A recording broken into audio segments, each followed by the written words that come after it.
사람과의 관계성 속에서 우리가 이상적으로 원하는 관계가 있다라면 그것은 정말 내가 어렵고 힘들고 지쳐서 아무런 도움이나 유익을 주지 못할 때 함께하는 사람이라고 볼 수 있습니다. 또는 어떤 내가 잘못을 저질렀을 때에도 나에게 관용을 베풀 수 있는 사람이 정말로 함께하고 싶은 사람이라고 볼 수 있습니다. 사도 바울은 사람이 만일 무슨 범죄한 일이 드러나거든 서로 짐을 서로 지라 말하고 있습니다. 그리하면 그리스도의 법을 성취하리라 말합니다.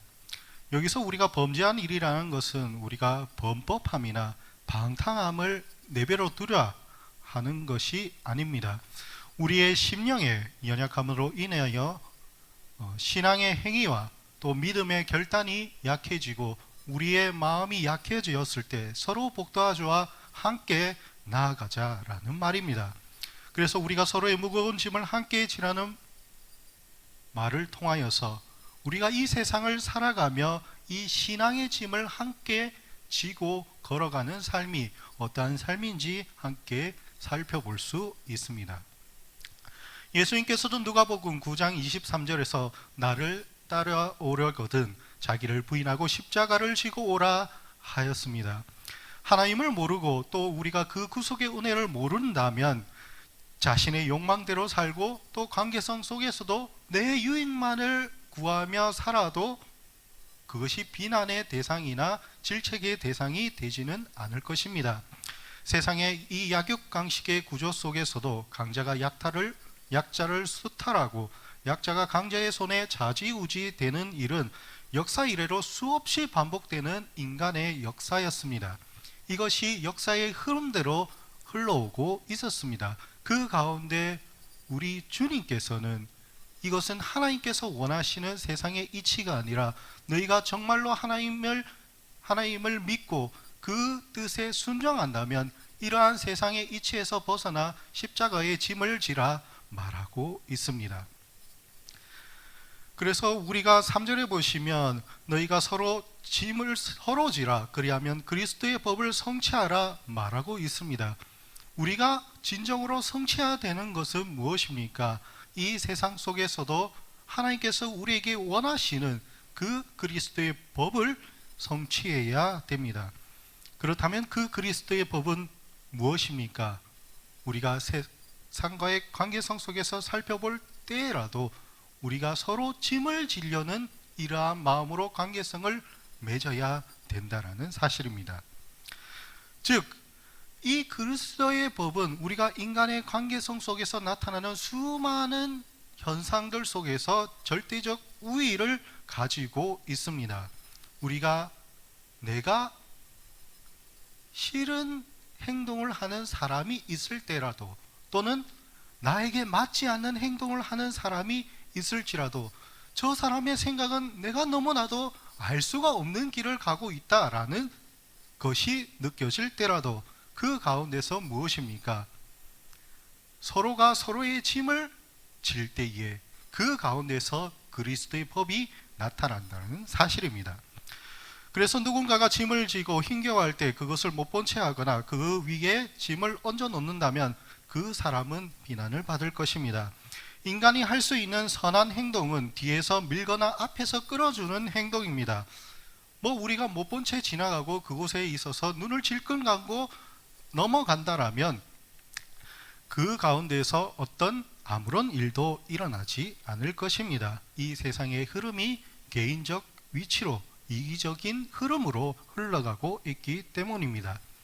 하지만 우리가 그 가운데 짐을 더 얹어놓고 더 뒤에서 잡아 당겨버리면 그 행위에 대하여서는 우리가 비난의 대상이 되고 말 것입니다.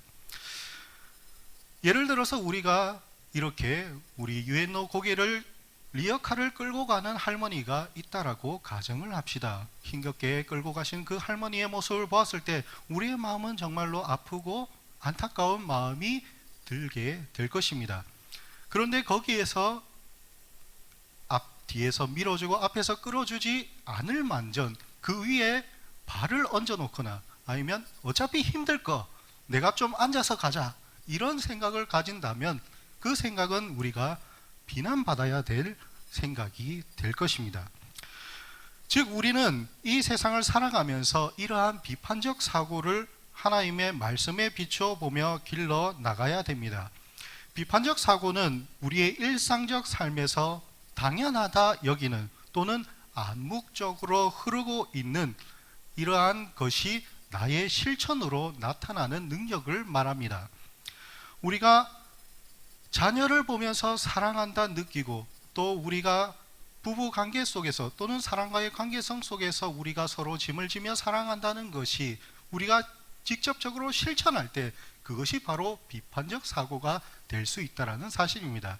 그런데 우리가 표현도 하지 않고 그것에 실천도 하지 않고 그것에 따른 생각마저도 하지 않는다면 이 모든 것은 그냥 하나님의 뜻에서 암묵적으로 보이지 않는 곳에서 흐르게 될 수밖에 없습니다. 그런데 이것이 또한 세상의 흐름에서 같이 갈 때에는 하나님의 것이 암묵적으로 흐르게 된다면 그 위에 흐르고 있는 이 세상의 흐름 속에서 우리는 점점 더 심연으로, 점점 더 고통으로, 점점 더 외로움으로 빠져들게 되고 맙니다. 요즘 뉴스를 보시면 어떻습니까? 어떤 부동산 이야기 또는 취업난 이야기, 코로나 이야기가 주를 이루고 있습니다. 그 세상의 흐름 가운데 우리가 촉각을 곤두세우고 어떠한 삶의 전형을 우리가 그려본다고 한들 우리의 미래는 불투명한 미래로 가는 수밖에 없습니다. 하지만 그 가운데서 우리가 긍정적인 판단과 사고를 선택하는 것은 쉽지 않지만 그 가운데서도 우리가 하나님의 뜻에 따라서 살려는 마음을 품고 있을 때에 우리 가운데 암묵적으로 흐르고 있는 이 하나님의 흐름이 우리의 삶에서 실천적으로 나타날 수 있다는 사실입니다. 바로 하나님 앞에서 내가 사랑받고 있구나, 내가 하나님을 사랑하는구나, 이것을 우리가 깨달을 수 있습니다. 그러나 이것이 우리의 입술에서 고백되지 아니하고 우리가 예배 가운데 함께 나아가는 이 발걸음이었고 우리의 관계성 속에서 우리가 서로 짐을 지려는 이러한 노력들이 사라진다면 이러한 하나님의 흐름은 우리들 가운데서 암묵적으로 흐르게 되고 말 것입니다. 그래서 어떻습니까? 우리의 믿음은 히브리어 11장에서 말하듯이 믿음은 바라는 것들의 실상이요 보지 못하는 자들의 증거입니다.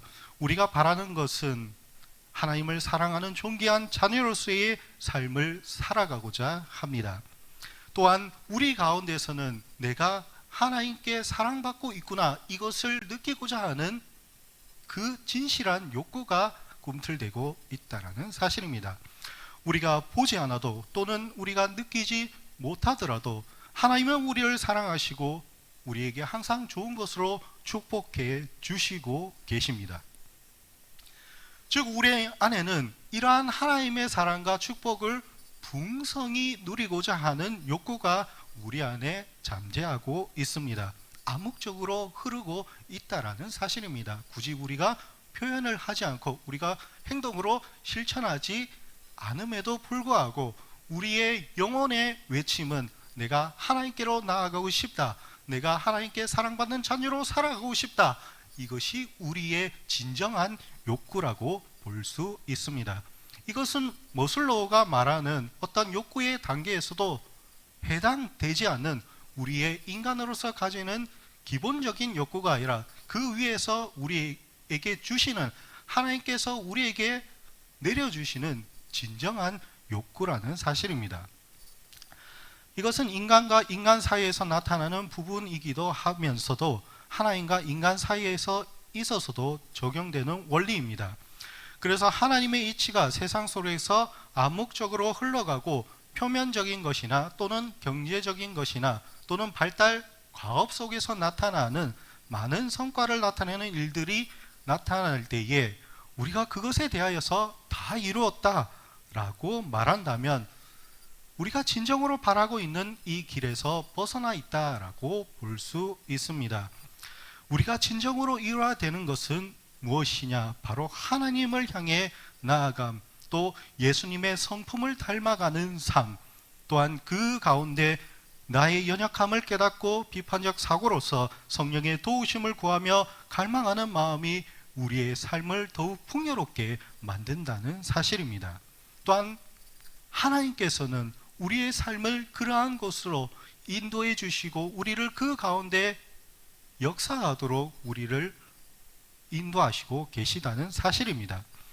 이것이 우리의 삶 속에서 자연스럽게 내재되어 사고를 깨우고 외면적 표현과 실천까지 이어져 세상의 빛과 생명을 하나님의 영광과 덕을 기리는 삶이 될 때에 우리의 삶이 진정한 그리스도의 삶이라고 볼 수가 있습니다.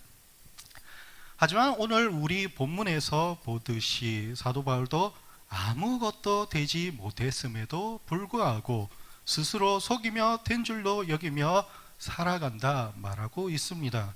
이것이 또한 우리의 마음입니다. 하나님께서 우리에게 진정으로 원하시는 것이 무엇이냐, 그것이 우리가 알지도 못하고 우리가 진정으로 해야 되는 것이 무엇이냐 했을 때에 우리가 그것을 하지도 못하는 이런 실정에 있음에도 불구하고 우리가 세상의 흐름에 몸을 맡기고 그 가운데 마음을 빼앗기고 이럴 때에 우리는 아무것도 이루지 못했지만 다 이루었다 생각하며 살아가는 것이 바로 우리의 마음입니다.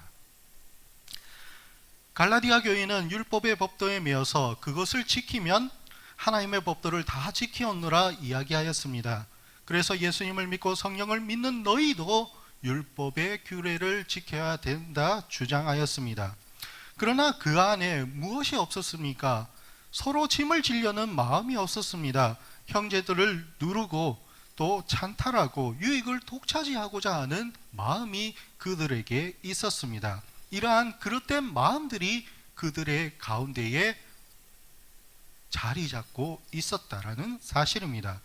이것은 어디에서 볼 수가 있습니까? 예수님께서 그렇게 비판하셨던 사도개인과 바리새인들의 모습에서 살펴볼 수 있었습니다.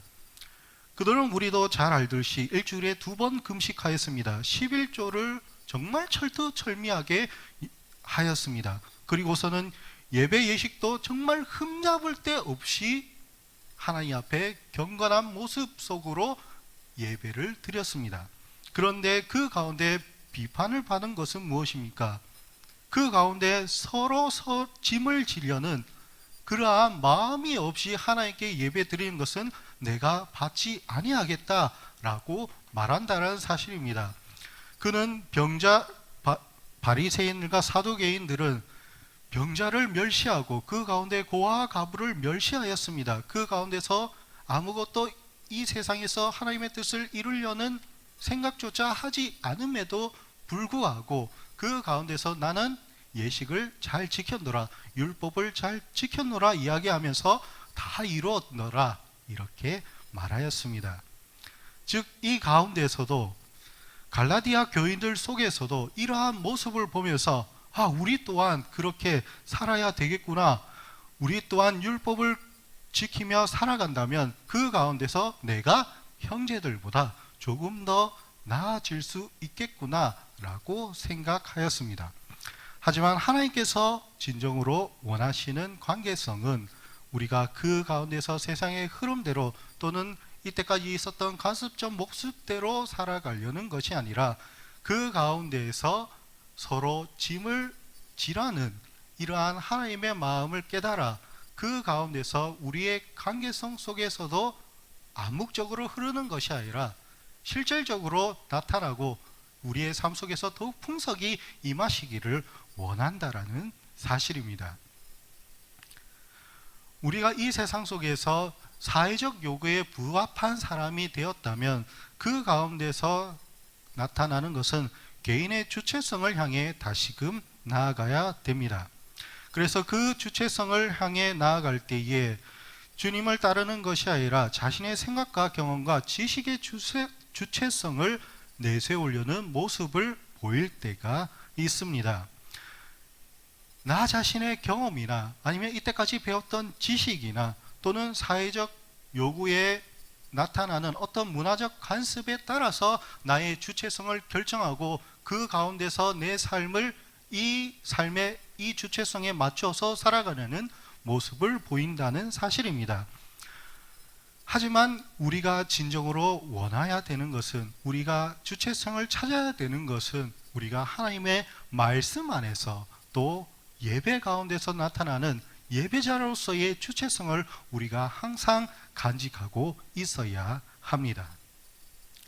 급변하는 상황 속에서 우리가 그 자리를 굳건히 지킨다는 것은 때로는 마음과 또한 우리의 심령의 의문을 다 자아낼 수 있습니다. 때로는 이것이 또 하나의 무거운 짐이 되어 우리의 삶을 억압하고 누르는 삶으로서 나타날 수도 있습니다. 하지만 우리가 세상의 분화, 그 지위를 기준으로 삼는 것이 아니라 우리의 믿음 가운데서 또한 하나님을 어떻게 얼마나 따르느냐를 기준으로 삼고 주체성을 띈다면 우리 가운데 나타나는 이 세상의 흐름은 하나님의 흐름 가운데서 암묵적으로 흐르게 될 것입니다. 하나님께서는 먼저 그의 나라를 구하는 자들에게 이 모든 것으로 채워주신다고 분명히 약속하셨습니다. 우리가 이 시기 때 겪는 고난은 그 시기를 기준으로 견뎌야 되는 시련이며, 또한 세상의 흐름으로 비추어 볼 때 이 고비를 넘긴다고 해도 그 다음에는 더 많은 시련과 더 큰 고난이 찾아오는 것이 세상의 흐름입니다. 그 가운데서 우리의 마음이 뺏기고 우리의 생각이 뺏기고 우리의 시간과 공간과 모든 것이 그 가운데서 흘러간다면 우리가 세상을 살아가면서도 우리 가운데 역사하시는 이러한 하나님의 흐름은 이 세상의 삶에서 암묵적으로 흘러질 수밖에 없습니다. 우리가 주체성을 띈다는 것은 우리 가운데 암묵적으로 흐르고 있는 이 하나님의 흐름을 세상의 흐름 위에 위치시키는 것입니다. 우리가 그 가운데서 마음의 평안과 쉼을 얻을 수가 있습니다. 마태복음 11장 29장 30절에서 나는 마음이 온유하고 겸손하니 나의 명예를 메고 내게 배우라. 그리하면 너희 마음이 쉼을 얻으리니 이는 내 멍에는 쉽고 내 짐은 가벼움이라 하셨습니다. 지금 오늘 이 시간에 우리 이 말씀을 듣는 우리는 그 믿음의 짐을 서로 지고 가는 기쁨의 형제들입니다. 서로가 우리가 그 짐을 함께 지고 나아갈 때 우리는 그 믿음의 짐을 함께 기쁨으로 질 수가 있습니다. 그 가운데 흐르는 것은 무엇입니까? 세상에 어떠한 흐름이 흐르는 것이 아니라 우리의 가운데 역사하시고 계시는, 암묵적으로 흐르고 계시는 이 하나님의 흐름이 그리스도의 법으로 성취되어 우리의 삶을 더욱 풍성하고 평안된 삶으로 우리를 인도해 주실 것입니다. 오늘 이 시간에 언제나 우리가 서로의 짐을 서로 지며 함께 기도하며 그리스도의 법을 성취하며 함께 나아가시는 저와 여러분들이 되시기를 주님의 이름으로 축원드립니다.